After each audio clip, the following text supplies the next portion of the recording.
Une équipe des Dragons catalans branchée sur un courant alternatif samedi face aux Giants d'Huddersfield. 22-0 à la mi-temps. 4 essais plutôt bien construits par une équipe qui a réussi à aller au bout de ses chaînes de jeu. Et puis une seconde période complètement à l'opposé, 0-18 des Giants qui meurent à 4 petites unités des Dragons catalans.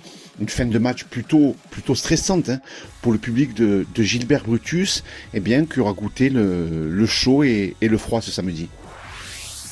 Cette équipe des Dragons catalans ne s'est pas complètement rassurée après ces 3 revers consécutifs. Il y en avait eu 2 à Brutus. Certes, elle a gagné, mais voilà, ça reste encore très perfectible. En tout cas, collectivement parlant, cette équipe n'est surtout pas rassurée. Il y a toujours ces grains de sable dans le moteur des Dragons catalans, un moteur qui est toujours grippé.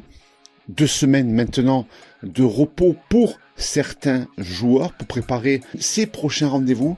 C'est ce mois de juillet certainement très déterminant avec un premier rendez-vous à Hull KR avant la réception de Salford, de concurrents directs, puisque cette équipe de Salford est juste devant les Dragons catalans maintenant au classement de la Super League. Les Dragons catalans sont 6e de la compétition.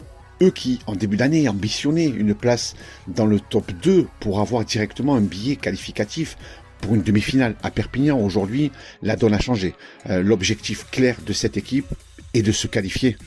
Aujourd'hui, elle est 6e, c'est-à-dire qu'elle est le dernier qualifiable de la Super League. Attention, derrière, ça revient fort à l'image de l'équipe de Leeds. Donc les Dragons catalans sont bien entendu sur la défensive. C'est la qualification qui est en jeu et dont une grande partie va se jouer pendant le mois de juillet. Pas de Super League le week-end prochain, mais un France-Angleterre à Toulouse samedi à 18h. Et on devrait retrouver 12 joueurs des Dragons catalans sur la feuille de match, sur les 17 prévus par Laurent Fressinous et Maxime Gressec.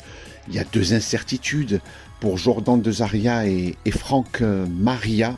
Mais voilà, une forte ossature des Dragons catalans, ce qui est de toute façon logique pour défier les Anglais qui seront amenés par un joueur des Dragons catalans en la personne de Tom Johnston. Retrouvez cette émission et toutes nos productions sur Radio Indep et en podcast sur l'indépendant.fr, nos réseaux sociaux et votre plateforme de streaming favorite.